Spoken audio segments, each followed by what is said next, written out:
ये बताइएगा कि इस वक्त जो आपकी एक हंगामी यहाँ पे ग्रैंड अलायंस की प्रेस कॉन्फ्रेंस चल रही है, इसमें अहम शख्सियात नहीं है। मौलाना फजल रहमान साहब नजर नहीं आ रहे, शायद खकान अब्बासी साहब नजर आए और दीगर जमात इस्लामी से और भी बड़ी अपोजिशन की जमातें हैं। क्या ये ग्रैंड अलायंस टूट गया? बिस्मिल्लाहिर्रहमानिर्रहीम। या का नाबुदु या का नस्ताइन। 7 और 8 तारीख को हम यही कहेंगे कि लाहौर आजे देख लीजिएगा ग्रैंड अलायंस कितना कामयाब है। लेकिन ये जो पॉलिटिकल एजेंडा है ये बड़ा ही ज़बरदस्त है, कौमी एजेंडा है।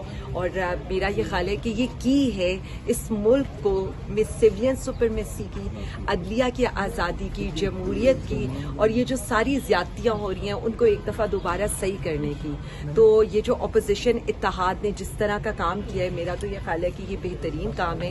हुकूमत को भी अब आना चाहिए क्योंकि हुकूमत तो कोई भी लाहे अमल देने में कामयाब नहीं रही। कल की आपने उनकी ब्रीफिंग देख ली और कल की उनकी ब्रीफिंग की संजीदगी भी देख ली है और एक तरफ ये पूरा पेपर भी पढ़ लिया। तो मेरा तो ये ख्याल है कि अपोजिशन ने एक दफा दोबारा हुकूमत को नॉक डाउन कर दिया। अच्छा, ये बताइएगा कि सलमान अकरम राजा के ऊपर इस वक्त काफी ज्यादा तनकीद हो रही है, बिकॉज उन्होंने कहा कि 24 नवंबर को तो लोग ही नहीं निकले। तो यहाँ पे तो हमने देखा था डी चौक यहाँ पे अवाम ही अवाम पहुंची थी, लोगों के जो है आप लोग कहते हैं शहादतें भी हुई, तो लोग तो निकले, शहादतें दी। लेकिन आपके सेक्रेटरी जनरल साहब का बयान बड़ा मुतराज़ा बयान दिया, उन्होंने कारकुनान को जो है वो हौसला शिकनी हुई उससे। अच्छा, मैंने वैसे उनका बयान पूरा सुना नहीं है। अगर सियाको सबाक से हटकर कुछ कहा गया है तो मुझे उसका अंदाजा नहीं है, बट मैं बिल्कुल आपको सेकंड करूंगी। जो अवाम ने, कारकुनों ने उस दिन मज़ाहमत दिखाई है, इवन शहादतें हमारी हो गई और जिस तरह से हमारे लोग निकले हैं उनको खिराज तहसीन पेश करना चाहिए। और एक दफ़ा नहीं, जब भी वज़ीर आज़म की कॉल आती है अवाम निकलती है और अवाम उस पर लब्बैक कहती है और हर दफ़ा बाहर निकलती है। मैं तो अपने कारकुनों को, अपने लोगों को, पाकिस्तानी अवाम को खिराज तहसीन पेश करूंगी कि इतनी FIRs हुई, इतना जुल्म सितम हुआ, इतनी जबरी गुमशुदगियाँ हुई, घर टूट गए, लोग अगवा हो गए, मिलिट्री कस्टडी में लोग चले गए, लेकिन आज भी तशद्दुद का जवाब, ये जो गोलियां चली हैं इनका जवाब, जाली FIRों का जवाब, इस जबर का जवाब वो फिर भी आवाज उठाकर पुरअमन एहतजाज करके देते हैं। तो अच्छा, आलिया हमजा साहबा, मैंने सबका, मैं आराम से ये बताइए कि सनम जावेद साहब अभी अंदर है और एक खातून की हुकूमत है और इस सूरत हाल में आप पंजाब में लग रहा है कि आपके लिए मामला अभी तक नहीं हुए, पंजाब में आपको निकलने क्यों नहीं दिया जा रहा? देखिए, सबसे पहले आपने सनम की बात की है, अल्लाह करे आज उनको 6 दिन के जिस्मानी रिमांड के बाद पेश किया जाएगा। उनकी मेडिकल रिपोर्ट्स भी आपने देखी हैं। मैं सिर्फ इतना कहना चाहूँगी कि जो तशद्दुद इस दफ़ा ख़वातीन के ऊपर हुआ है ये नहायत ही काबिल मुज़म्मत। और मतलब मुज़म्मत कितनी हमने मुज़म्मत करनी है। पंजाब के अंदर जितनी फस्तायत का मुजाहिरा किया गया और ख़वातीन को पर्टिकुलरली निशाना बनाया गया, चुन चुन के निशाना बनाएगा। मेरे ख्याल में आप लोगों ने उस दिन अडियाला के बाहर मेरे पर हुआ तशद्दुद भी मेरे से ज्यादा आप लोगों ने रिपोर्ट किया था और आपके सामने खुलेआम हो रहा था, उसमें किसी का डर नहीं था। फिर सनम के ऊपर, फिर जो हमारी हेल्थ अलायंस की डॉक्टर्स के साथ, हेल्थ वर्कर्स के साथ तशद्दुद किया गया। देखें, ये तो मुझे नहीं लगता कि हमें ये कहने का भी हक रह गया इस्लामी जमहूरिया है पाकिस्तान, क्योंकि इस्लाम तो ख़वातीन की इज्जत और हुर्मत की बात करते हैं। हमें तो आयात सुना कर ये कहा जाता है कि ख़वातीन की तकरीम करनी चाहिए, लेकिन इसके तो वाइस वर्सा है। यहाँ पर इसके वाइस वर्सा ये है कि ख़वातीन के सरों से चादरें खींची जा रही हैं, चादर चारदीवारी का तकद्दुस पामाल हो रहा है, जिस्मानी तशद्दुद तक बात पहुँच गई है। बीबी साहिबा को देख लें, उसके अलावा आप डॉक्टर यास्मीन को देख लें, हमारी लातादाद ख़वातीन के साथ जुल्म सितम हुआ। ये जिस तरह से आइंदा ये अभी बताया गया है कि हमारी कई बच्चियों को अबडक्ट किया गया कि जी आपने 26वीं तरमीम में वोट देना है, तो ये तो। अच्छा, आलिया हमजा साहबा 9 मई दोबारा आ गया है। सोशल मीडिया के ऊपर तो बड़ा इस वक्त ट्रेंड कर रहा है कि शोफ सरकार भी होगी, वीडियो वाली सरकार होगी, कबूतर वाली सरकार होगी। अकीदत तो एहतराम से बनाएंगे आप लोग इस मरतबा भी? देखें जी, सबसे पहले तो मैं ये बता दूं कि आपको पता है कि जिस तरह की फस्तायत हम पर मुसल्लत की जाती है, आपने हमारा भी देखा है कि हमें भी शायद 2.5 साल समझ आ गई है कि हम पे रेड्स भी होनी है, FIRs भी होनी है, हमारे घरों के बाहर भी इन्होंने खड़ा होना है। तो हमेशा हम कहते हैं ना, ये अपने लिहाज से प्लानिंग करते हैं, हम अपने लिहाज से प्लानिंग करते हैं, तो आपको सब कुछ नजर आएगा। नवाज शरीफ और मरियम नवाज, लेकिन पुरअमन तो अभी तक एक मजम्मती बयान दिया, मोदी पर कमेंट नहीं किया।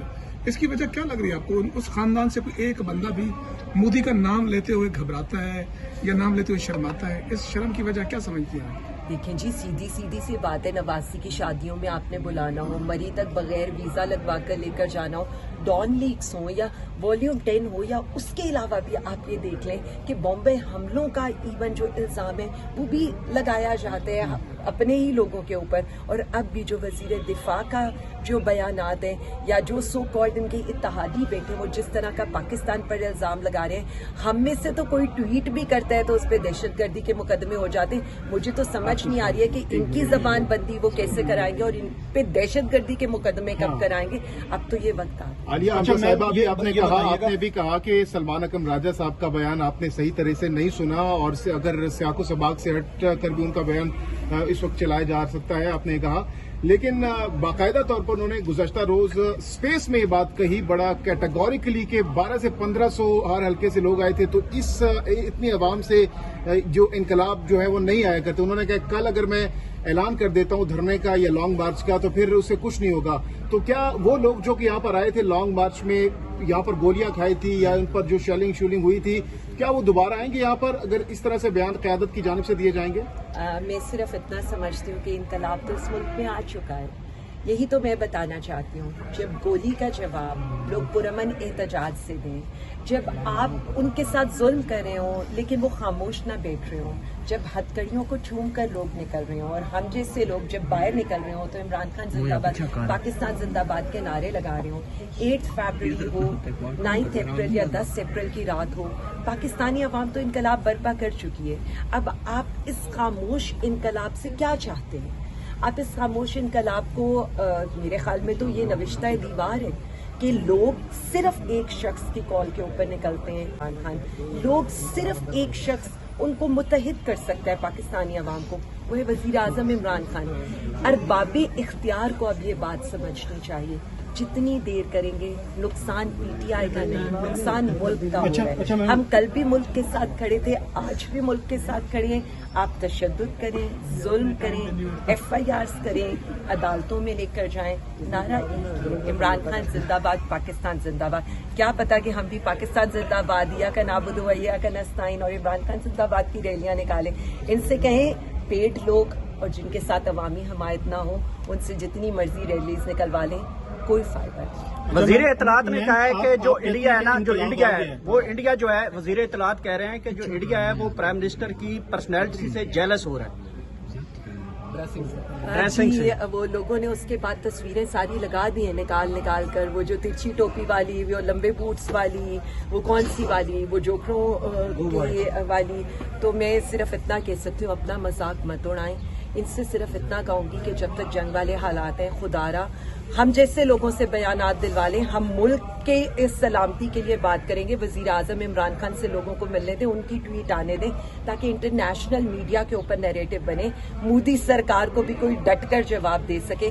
ऐसे जोकरों को आप मुसल्लत करेंगे और उनके फिर बयानात चलेंगे तो इंडियन मीडिया भी मजाक उड़ाएगा, इंटरनेशनल मीडिया भी मजाक उड़ाएगा और फिर आपकी स्टेटमेंट्स लेकर इंडिया को UN जाना पड़ेगा।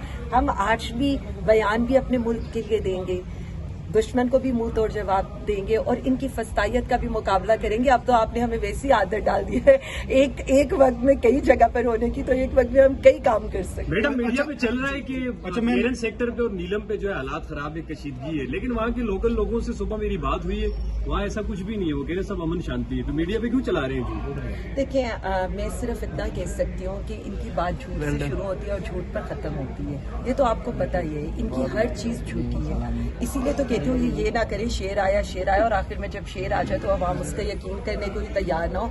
इसलिए इनसे कहें कि हर बात को, मतलब मेरे तो अब सिंपल, मेरा तो एक फार्मूला रह गया, एटलीस्ट ये जो हुकूमत बैठी है ना, इससे कहें इंडिया को जवाब दे दे PTI समझ के। उसी तरह कहे तुम फितना हो, तुम इंतशारी हो, तुम्हारे साथ हम पता नहीं क्या कर देंगे, तुम्हारी चादर चार दीवारी का तकद्दुस पामाल कर देंगे।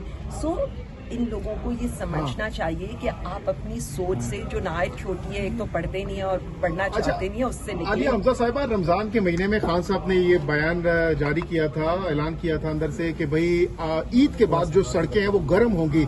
लेकिन ईद भी तकरीबन बड़ी ईद आने वाली है, सड़कें भी गर्म नहीं हुई और खान साहब की रिहाई भी दूर दूर तक नजर नहीं आ रही। तो क्या लाएमल क्या है आप लोगों का खान साहब की रिहाई को लेकर, क्योंकि आप लोगों के जो कारकुनान है काफी तनकीद भी कर रहे हैं क़यादत पर, लाएमल क्या है खान साहब की रिहाई को लेकर? देखिए, कारकुनों की तनकीद बिल्कुल जायज़ है और मैं ये समझती हूँ कि पीटीआई नाम ही कारकुनों और वज़ीर आज़म इमरान खान का है, बाकी हम सब इर्रेलेवेंट हैं। और वो जो बात करें वो क्या, पूरी पाकिस्तानी अवाम आप कहीं चले जाएं वो आपसे सवाल एक ही करेगी, वज़ीर आज़म खान कब रिहा होंगे। तो हम सिर्फ इतना समझते हैं और हम सिर्फ इतना कहते हैं कि अब हमें वज़ीर आज़म खान की कानूनी जंग के साथ साथ, देखिए, मज़ाहमत ही और सड़कों पर फैसला ही आखिरी वो है और जितना जल्द होना चाहिए हमें ये लाएमल देना चाहिए, क्योंकि जितनी देर हो रही है उतनी ही पंजाब के लेवल पर आप चूंकि इस वक्त आम जिम्मेदारियां आपके पास हैं, तो आप लोग क्या करेंगे पंजाब के लेवल? देखिए, पंजाब